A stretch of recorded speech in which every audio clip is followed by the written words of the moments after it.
আমাদের তেলের দাম শেষমেশ বৃদ্ধি হইল মাননীয় স্পিকার, কিন্তু তার আগে আমরা দেখলাম কয়েক কিলোমিটার জুড়ে লম্বা লাইন।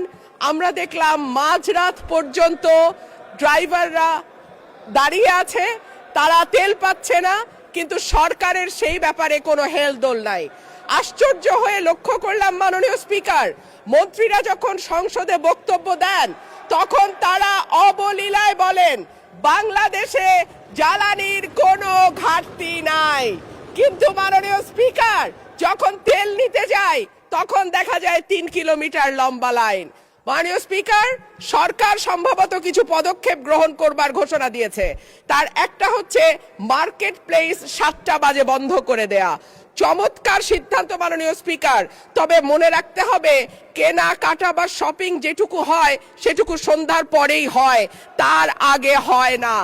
2 হইল অফিস আদালতের সময় বলে পরিবর্তন করবে। 5 দিনের জায়গায় 4 দিন বা 3 দিন তারা কর্মঘণ্টা ঠিক করবে। কিন্তু প্রশ্নটা হচ্ছে যদি জ্বালানির কোনো সংকটই না থাকে তাহলে এত লম্বা লাইনই বা কেন, দামি বা বাড়াইতে হয় কেন, অফিস কর্মসূচি সময় পরিবর্তন করতে হয় কেন, এই প্রশ্নগুলো তো ওঠে মাননীয় স্পিকার। মাননীয় স্পিকার, আপনার মাধ্যমে এই সংসদের কাছে আমি জানতে চাই, জ্বালানি মন্ত্রীরা যখন গণমাধ্যমে কথা বলেন তখন মনে হয় বাংলাদেশে আল্লাহর রহমতে কোনো সংকট নাই।